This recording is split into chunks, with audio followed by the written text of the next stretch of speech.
感谢我们给我这个机会来主持今天的一个第一场专题演讲。我想今年是说我们纪念这个上海教务会议的100周年。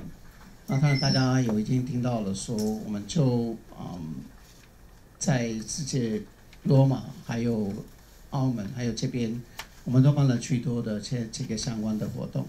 所以我们刚才准备这个研讨会的时候，我们在想说有哪些讲者这个里面当然是我们觉得说，柯毅霖神父他是当做我们的主题演讲来跟我们分享一下这一年这个研讨发生了很多这种研讨会的内容，后来做给我们一个启发。所以我们就很荣幸邀请到柯毅霖神父。柯神父是意大利南部宗座学院那波里本院的神学院博士，目前是意大利米兰天主教大学的神学教授，亚洲新闻还有世界传教组织的编辑部的主任。柯神父也是在香港、澳门还有北京不同地方有30多年的一个教学跟传教的相关工作。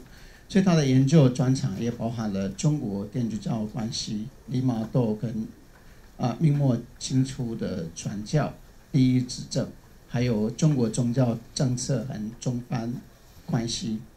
今天的演讲的主题是 One Year Reflecting of the Council of Shanghai， 为纪念1924年上海首届教务会的100周年，对于1年来各界举办学术跟教会论坛之综合评价。好，我们热烈掌声欢迎柯神父。大家好，我很高兴今天早上要跟你们在一起。我不好意思，我不会讲普通话，我准备的资料是会用英文讲，可是有顾伟英教授翻译，所以应该你们可以看中文或者英文比较方便。And can you hear me well, all of you? Okay. So, as we all know, this year, 2024, marks the centenary of the Council of Shanghai, or even better, the first Council, China Council, which opened the way to the church indigenization, which means entrusting its leadership to the local clergy, and inculturation, which means expressing the faith through local cultural forms. To my best knowledge, at least 3 conferences were held on the Council of Shanghai, and the present one will be the 4th. In other places like Chicago, Leuven, Cologne, or Valencia, there were also meetings, but their focus was not on the Council of Shanghai. In this presentation of mine, I will also suggest that the First China Council, after the First China Council, is about to have a second council. I'm very intrigued and impressed by the term first. So if there is a first, there should be other coming after. So, and I dare to propose an agenda for a second China Council. But first of all, let's say something about the origin, importance, impact, and the legacy of Shanghai. The Council of Shanghai was held on May 15 till June 12 in 1924, of course. There's a mistake here. And it was an important event for the Catholic Church in China. And it is meaningful even for the Universal Church today. The official name was the First National Council of the Catholic Church in China. The term council is also very impressive, interesting. Most probably today they will not use that anymore, maybe synod. But this is a different matter, and I will not go into it. On May 15, 1924, many people witnessed an impressive and unique in a lifetime sight. About 50 bishops and 40 priests from various nations, dressed in their solemn pontifical vestments, entered the Cathedral of St. Ignatius in Shijiazhuai, Shanghai. In Macau in last June, we had watched a brief video showing that moment. I can tell that it is indeed a moving experience to watch those video segments. Never before and never after something like that happened in China. At the center of the procession was Archbishop Celso Costantini, apostolic delegate to China, and the most important protagonist of the historical events. Now we have a few segments. The quality is not that good as we saw in Macau, because I don't have the right to show the one, but we found that on the YouTube. It's only a few seconds.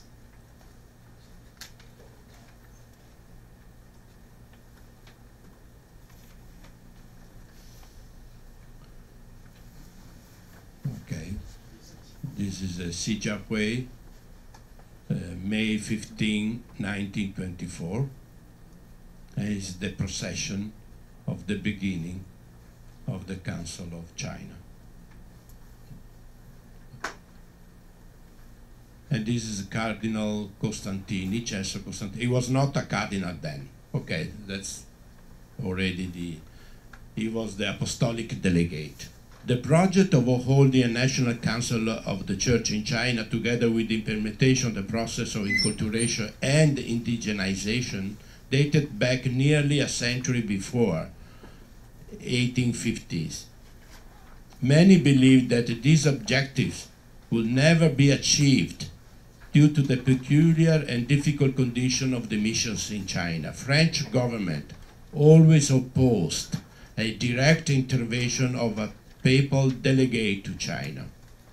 Colonial politics, congregational divide, and even the opposition of many missionaries caused the failure of the attempts, including the one by the Apostolic Pontifical Legate Celestino Spelta in 1860-62. In 1885, Father Francesco Giulianelli, a missionary of the Roman Seminary, which became in 1926 part of PIME, the society I belong to, the Milan Foreign Missions Society. So this Giulianelli led a Vatican embassy to Beijing, seeking an agreement with Chinese authorities. I have personally studied this case very much years ago.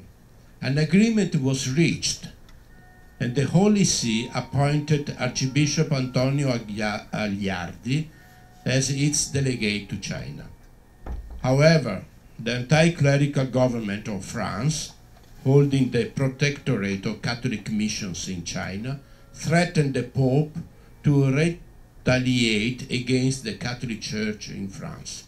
Pope Leo XIII, very reluctantly, somebody said even crying, was forced to reverse his decision, even though he had been already published in the Osservatore Romano on August 12, 1886. So this idea of having apostolic delegate to China was already on the agenda since a long time. The proposal to hold a bishops' gathering was taken up by the prefect of propaganda, Benedetto Gotti, in 1914, but due to the World War I, it was called off. The Holy See charged Bishop de Grubillant with the task of conducting an official pastoral visit to the missions in China, which took place in the years 1919-1920, following the Benedict XV's missionary encyclical Maximum Illud. As it is acknowledged by scholars, Maximum Illud was written exactly for addressing China missions. even if the Pope chose not to explicitly mention China mission in the document, probably not to offend the missionaries there. Missionary institutions in China were slow or even outright contrary to implement the enculturation and the indigenization of the Chinese church.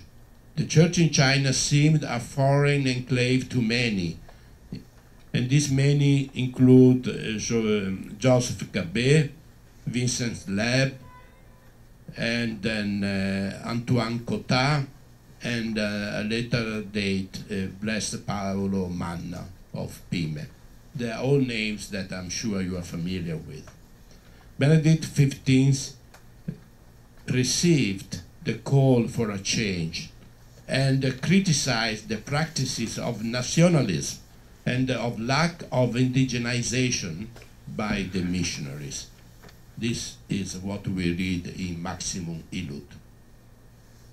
As a follow-up to Maximum Illud, on August 12, 1922, the Holy See established an apostolic delegation to China, naming Bishop Celso Costantini in charge of it. The objectives of the delegation were three, in line with the Pope Benedict XV's desires, endorsed by his successor, Pius XI. Costantini had to implement the plenary council, renew the missionary method, and finally to prepare the erection of the ecclesiastical hierarchy in China. In the meantime, the prefect of propaganda, Van Rossum, called for the preparatory meetings in China region already by 1922. Costantini was a man with a mission, willing to effectively apply in China what the Pope has decided, and willing not to waste any time. He summoned 22 Chinese and foreign priests for the entire month in the city of Wuchan in Hubei for the immediate preparations for the council, establishing the topics to be discussed and the details of its progress. The work of Costantini was very indispensable to obtain the implementation of enculturation and indigenization to China. He met with opposition and skepticism as well before, during, and after the Council of Shanghai. Costantini wrote in his diary, "I do not know what to do anymore, whether to stay with Maximum Illud against the missionaries or with the missionaries against Maximum Illud." In fact, many missionaries in China, not all of them, lived their mission in some sort of paradoxical contradiction. This is what I have noticed in my readings. They were willing, these missionaries, they were generous enough to give their lives for the Chinese people, for the faithful, even to die for them. Yet, for some strange reason, they were not generous enough to allow local faithful and clergy to take leadership roles in their very home. The Council of Shanghai lasted nearly 1 month. 5 commissions would guide the work. The delegates were of different nationalities, belonged to various religious congregations and missionary institutes, and they represented all the apostolic vicariates of China. There were only 2 from Chinese, but there were not bishops. 9 other Chinese priests participated, even if probably not in a prominent position. In any case, it was a very significant sign, yet not sufficient, of the beginning of the valorization of the native clergy in China. The council aimed at orderly systematization to diversified missionary and pastoral practices due to the different national origins of the leaders of their congregations. In the final document, the formation, the role of the clergy, the laity, and the lay association received particularly attention.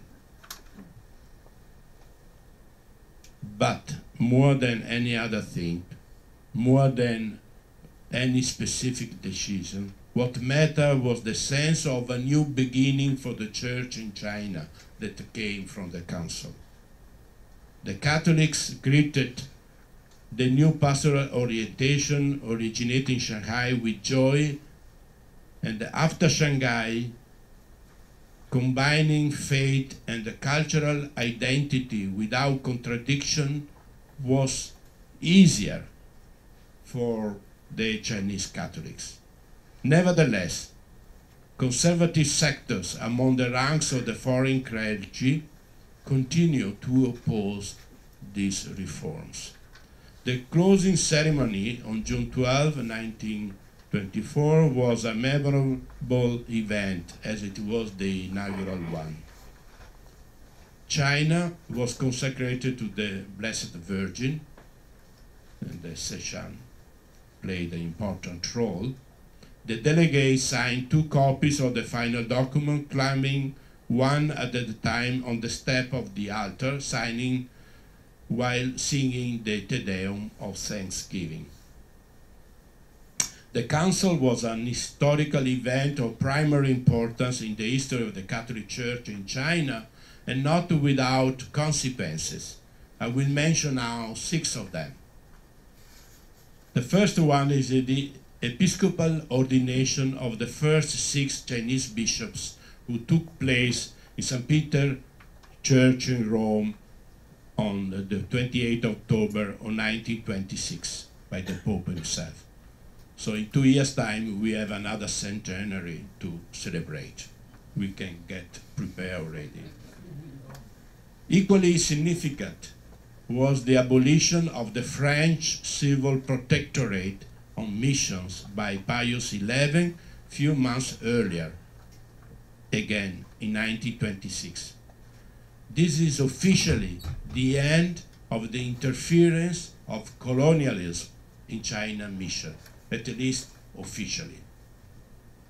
Third, in 1927, in Beijing took place the foundation of the Catholic University of Furen, which is still existing in Taipei now. We are here, exactly, in the very same place. Which, of course, as you all know, I don't need to say this, is an important institution for the Church in China, training of local lay persons and clergy, and for the process of enculturation. Among other things, at the Furen University, Costantini promoted the Chinese style for religious iconography through the school headed by the painter Luke Chen, Yen Tu, and other more. In 1928, Costantini founded a congregation of Chinese priests, a project that he had in mind since several years, which took the name of Congregatio Discipulorum Domini, which is also based here in Taiwan. It was not only the first institute of local priests in China, but also the first institute of this nature in the world of missions. Maybe some member of the society is here present. Yes. Welcome. I just wrote a commentary in the book by Bruno Fabio Pighi on the history, and also one of you on the history of the foundation of this institution, which was not easy. He had several troubles since the beginning, but anyhow, he's still here. On December 1939, Costantini, then back to Vatican, inspired and consigned in his capacity as a secretary a short instruction of Propaganda Fide approved by the Pope Pius XII by then, which allowed the Chinese rites. The Vatican instruction considered the rites merely of civil, cultural, and political nature, reversing the previous apostolic constitution ex quo singulari by Benedict XIV, Papa Lambertini, who had solemnly and definitely abolished the possibility for Catholics to attend the Chinese rites. This is a very complicated issue, we are not even going to enter into it. But in any case, it was Costantini who mostly influenced this change. He discussed that with Paolo Manna. We are going to talk about that. Now, second point of my presentation is a short summary or revision of the 3 symposiums on the Shanghai Council in this year. As far as I know, my best knowledge, 3 conferences, this is the 4th one, were entirely devoted to this anniversary. The first one took place in Milan in May 20 at the Catholic University, and the second one at the Urbaniana University the day after. These 2 symposiums were in obvious connection. The conference in Milan had an academic orientation. The one in Rome was focused more, at least this was my impression, on church diplomacy, and had the issue of the agreement between Vatican and China as an obvious background or an obvious perspective. Both symposiums included the participation of Chinese bishops, for example, Bishop Shenping of Shanghai. China Bishops' Conference was in Rome, but it was not in Milan. And priests and scholars, together with the Italian colleagues and the other international persons, were present, including also some from China authorities. In Rome, Pope Francis offered a video message, while Cardinal Parolin and Tagle offered their contribution in presence. Their words were aimed at pursuing difficult dialogue with Chinese authorities. And then the Chinese authorities, in my opinion, were the recipients of the many hopes expressed at the 2 conferences. The occasion was conveniently organized to create an opportunity for Vatican authorities to meet Chinese prominent bishops, scholars, and also authorities. Some things were also said about historical situation. Few scholars spoke about that, including Bishop Shenping of Shanghai. And maybe if I still have time, I will make a brief reference to these historical considerations about the role of the missionaries in China. A 3rd conference was held in Macau in late June at the St. Joseph University. Almost 100 people attended the symposium, which profile was essentially ecclesial and missionary. There were scholars, mostly Chinese, and many of them were young, most of them Catholics, from Greater China. We wanted to have people from mainland China, Taiwan, Hong Kong, and Macau. The non-few Chinese present were all veteran missionary scholars who dedicated their lives to China. And there was also 2 diplomatic officials from the Holy See based in Hong Kong. We offer especially space to young Chinese Catholic scholars in order for them to continue their investigation on Catholicism in China. The meeting also began with 2 video messages, one of Cardinal Tagle and one of Cardinal John Tong from Hong Kong. Archbishop Savio Hong, nuncio to Malta, who served as Secretary of Congregation for the Evangelization of the People, was also among the main speakers, and he was there all the time. In his address, Archbishop Hong quoted at large from Costantini's memoir, starting with the motto, "May China be for the Chinese and the Chinese for Christ." Costantini gave to the Shanghai Council the goal that is the twofold purpose of every mission: spreading the gospel and establishing the church administered by local clergy. The method of sowing seeds was to be preferred to that of transplanting trees from Europe. Archbishop Hong praised Costantini for advocating the necessity of learning to listen to the local culture, promoting the native clergy through proper training, letting them holding offices of leadership and dignity. And also, Costantini, as Nuncio Hong observed, opened the church to adopt Chinese architecture, music, arts, and even clothing for the clergy. Now, in the three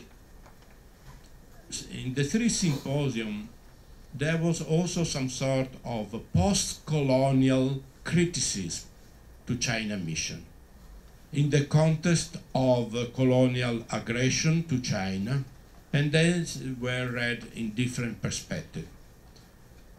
I would like to say something about that. Paolo Manna is a missionary to Burma, today Myanmar, who was elected PIME superior just 2 months after the conclusion of the Council of Shanghai. Now he is a blessed, so is considered a saintly person in the church. In 1927, Manna embarked in a long missionary journey to East Asia, who lasted nearly 2 years. Most of this journey was in China. He met Costantini in Beijing on August 20, 1928, and spent a lot of time together. They discussed on various matters afflicting China missions, including the rights controversy. When back, Manna wrote a lengthy report in which he dared to suggest quite innovative proposals. The document was entitled in Italian Osservazioni sul metodo moderno di evangelizzazione, Observation on the modern method of evangelization, and was given to the Roman Curia, who for nearly 50 years kept it on their desk without any response. This document was published only 50 years after, in 1977. The critical reading of China mission by Paul Manna is not too different from the one of Costantini. Manna denounces 4 chains, that, as he called them, that prevent the propagation of the Catholic faith in China. The 4 chains, the 4 difficulties, are Westernism, Occidentalismo, means the church is still foreign in China, more or less. Reliance on money, an interesting observation. The protection of foreign governments, and failure to promote indigenous clergy and to train them properly. So this is a very clear. The criticism to missionary by Costantini and Manna is quite impressive. Quite a few missionaries, children of their age, suffer of the kind of peculiar syndrome that I described earlier.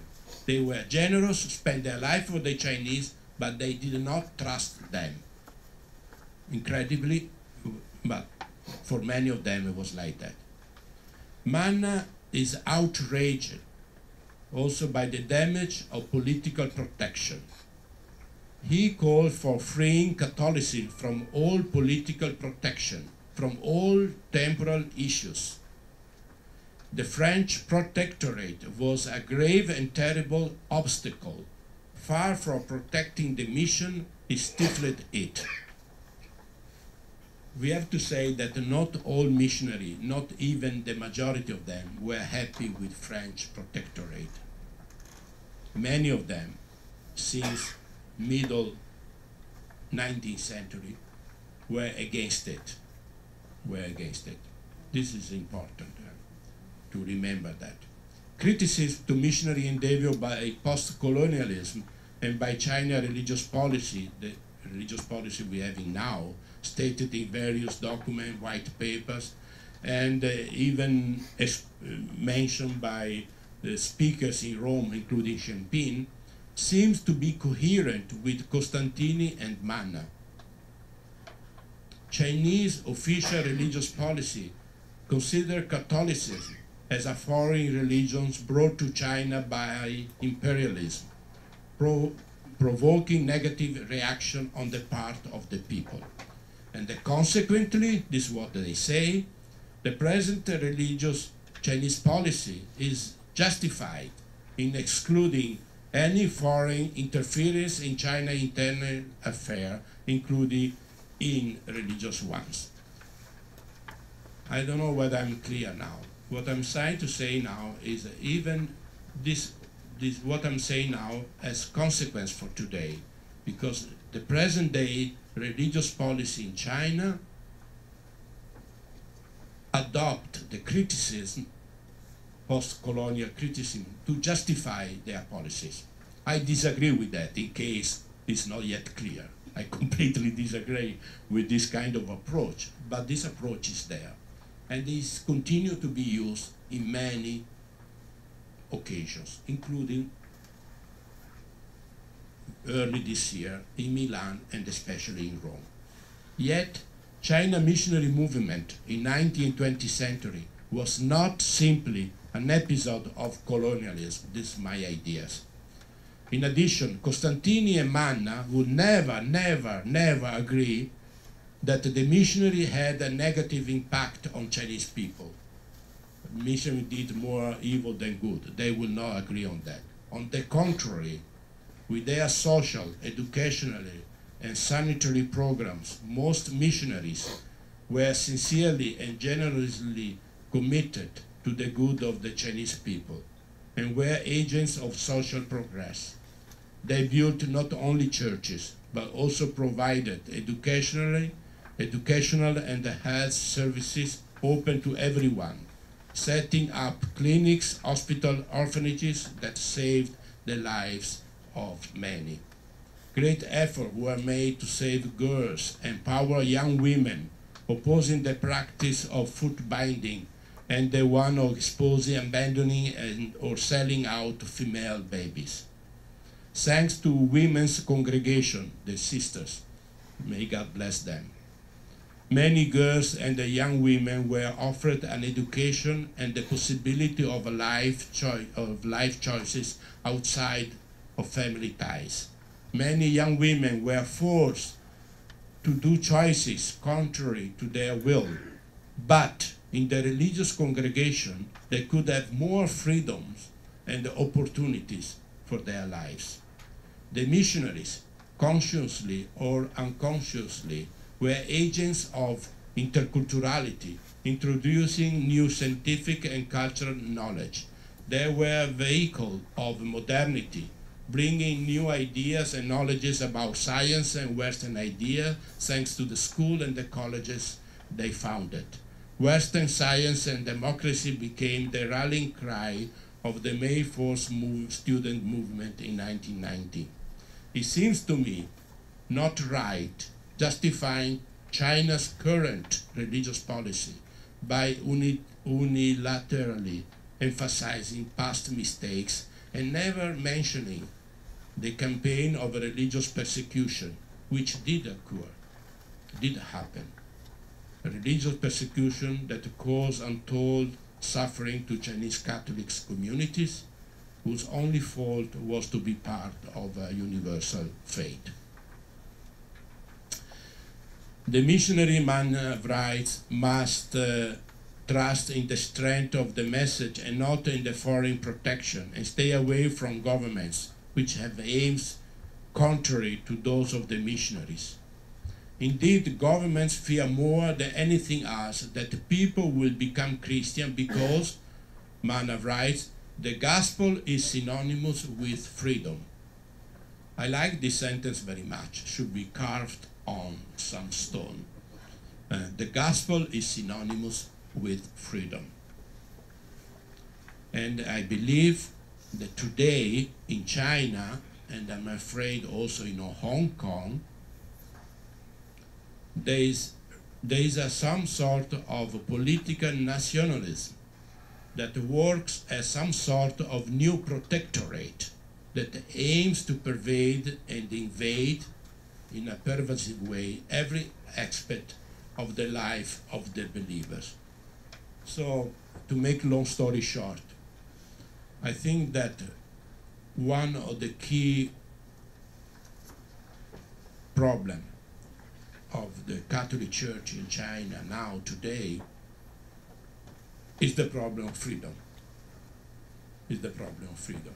And the issue is not foreign interference, but rather some sort of nationalist politics that interfere with the legitimate freedom of Chinese believers. I'm not sure how much time I still have, because 10 minutes? 10 minutes? Yeah. Okay, because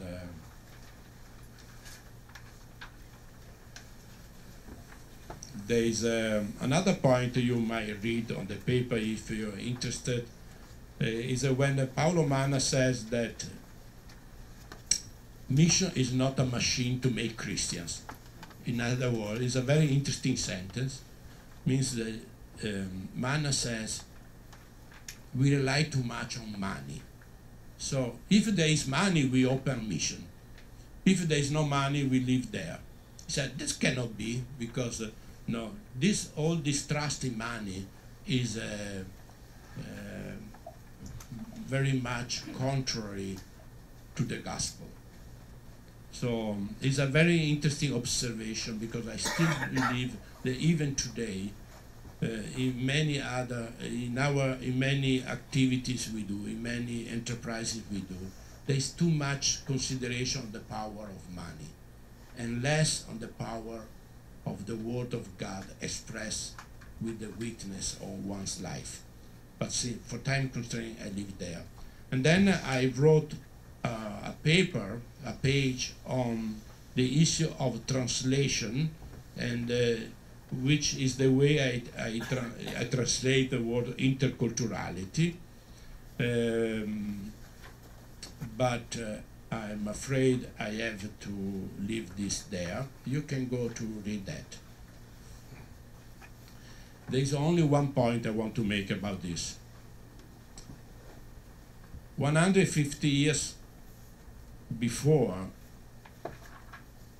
the Council of Shanghai, Stefano Borgia was the prefect of Propaganda Fide, a cardinal, between the end of 18th century and the beginning of 19th century. So we'll go back along. He also wrote 2 papers on the situation of the church in China. They were similar to the one of Costantini, one of Manna. He says, we must change. He has this sentence that I like very much. He says that the missionary must be foreign, but the pastor, the shepherd, must be local. And I believe this is a very interesting way to put it. Gospel is a gift that comes from outside. The gospel is not something you have inside you. It's a news that comes from outside. So a missionary must be a foreign, because the gospel comes from abroad, from outside.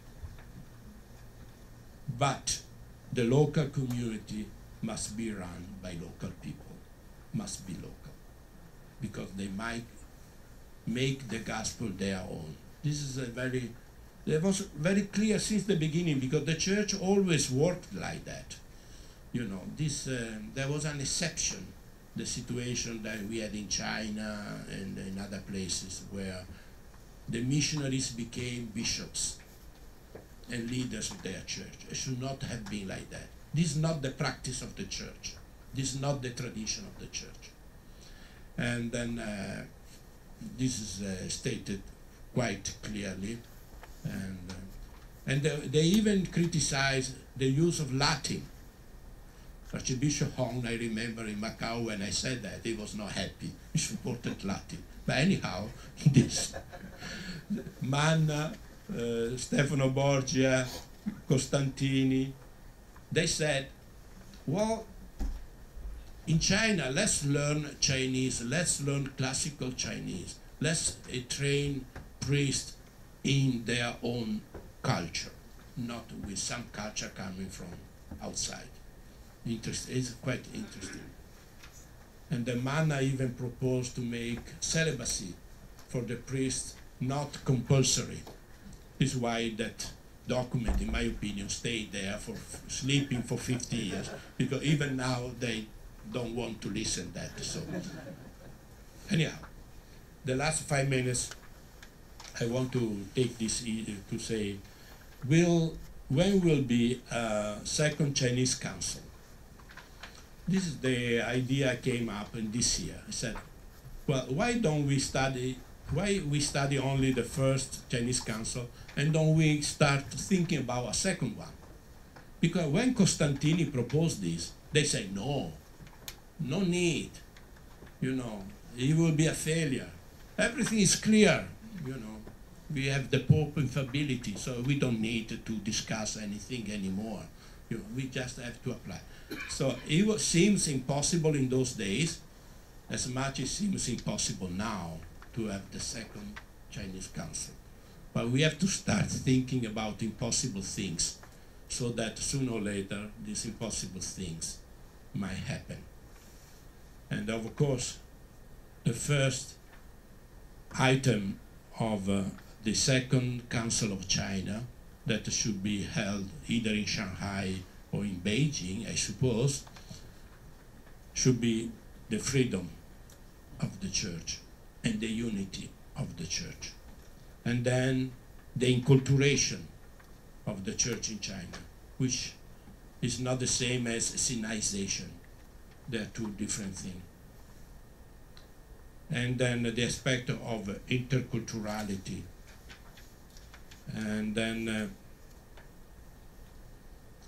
the issue of many Catholics moving from countryside to urban area. It was a huge movement, a huge immigration.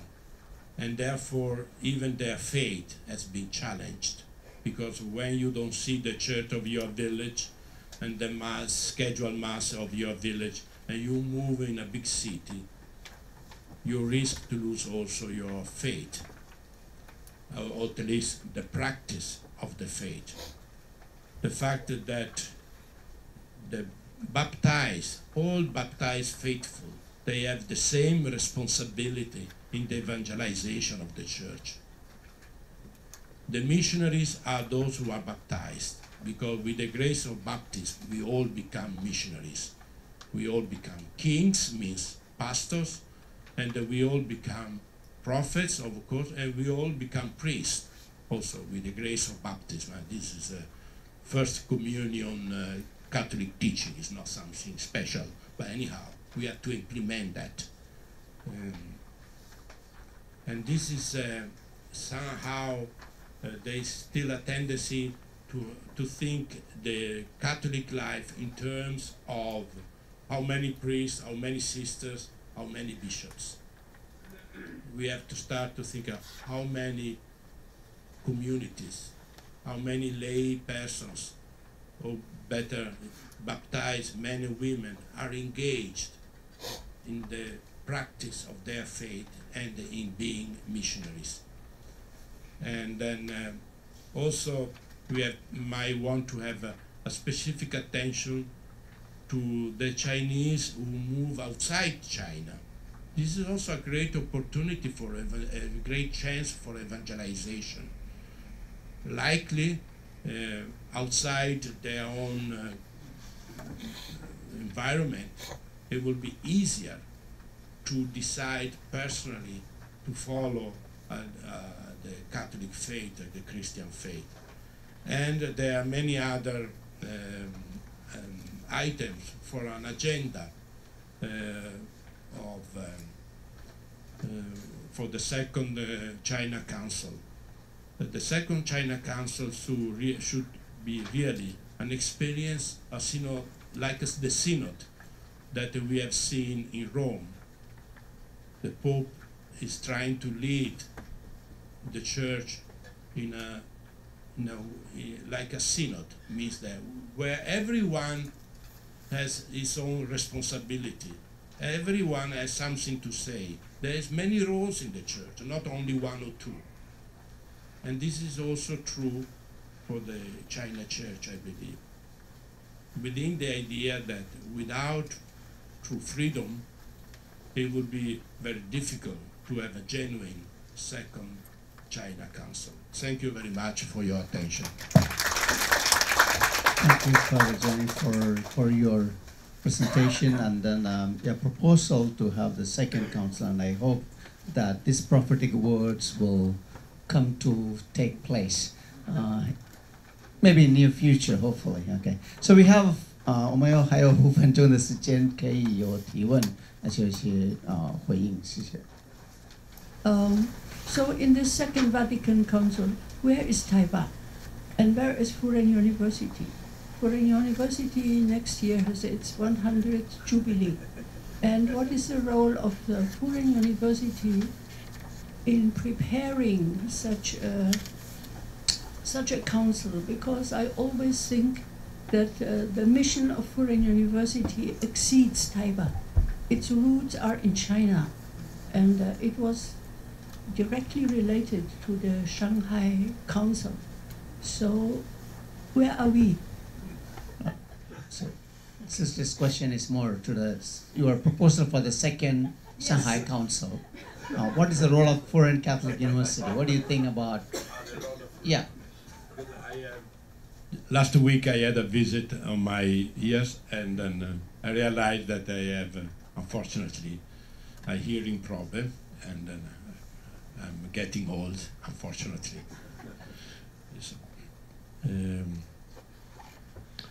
Well, the Foreign Catholic University has an important role because it is somehow related to the first council, because it was founded a few years later under that. Of course, there's many other factors. There was, but it's not only one element who contributed. And then the Foreign University, even in the 70s and the 80s, were a place where, new way of enculturation of the gospel in the Chinese context has been experimented. And then, and of course, it's a place where people have been trained, young men, young women, religious sisters, priests, religious persons in the different religious societies. So I think this is the foreigners can have a very important role. In fact, I wrote about the PIME missionary effort in Hong Kong. Hong Kong was evangelized by many, but my society, PIME Society, the Italian missionaries, had a strong influence in Hong Kong. They did a lot of very good things, a lot, in my opinion. But among the shortcomings of their mission is not to have established a Catholic university in Hong Kong.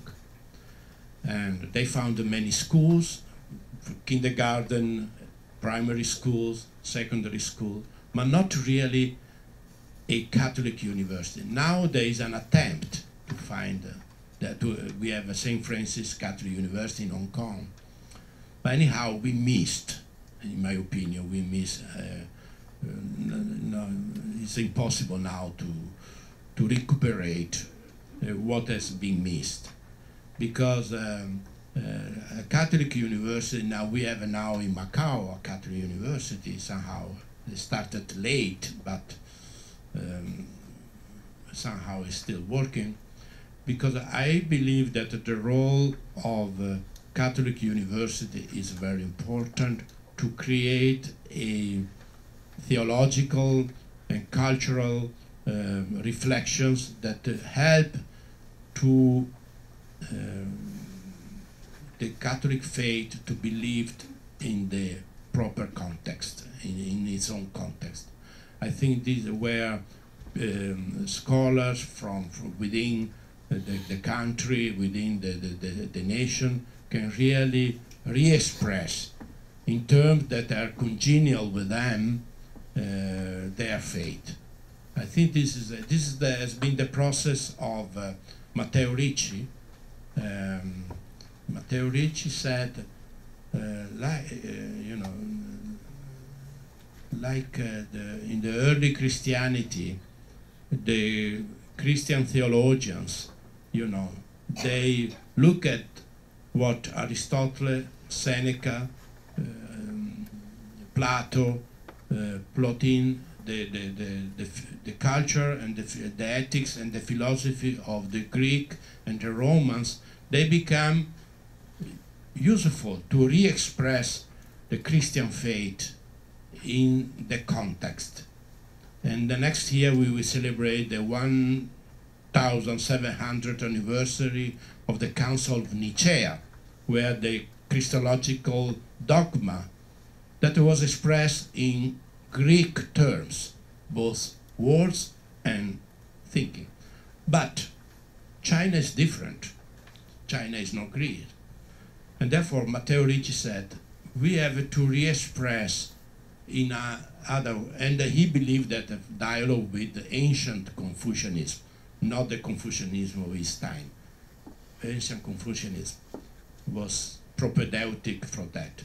All this kind of conversation, all this kind of process can be done, especially within an academic institution, or people who reflect seriously on their own culture, who took Bible very seriously, the tradition of the church very seriously, and yet their own faith very seriously, and try to help the people of God to continue in this process.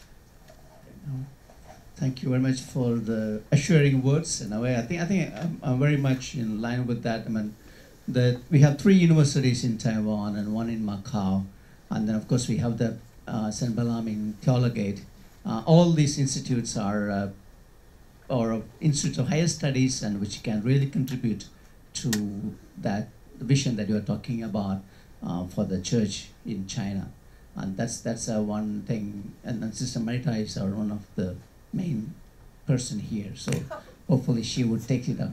May I say something, still?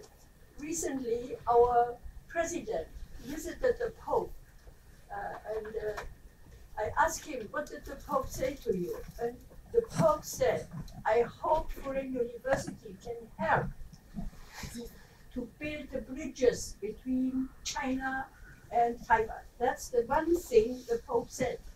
And so that's recently, not recently, 11 years ago, and now, just now, there is a very rich man in China who is a graduate from Furen University, Shifan. Now that university, who would like to, no money involved, they can take over the money for the new Furen, not Furen Catholic, Furen University in Hangzhou, and working together with the Shifan University now in Hong Kong. So I'm very excited about that.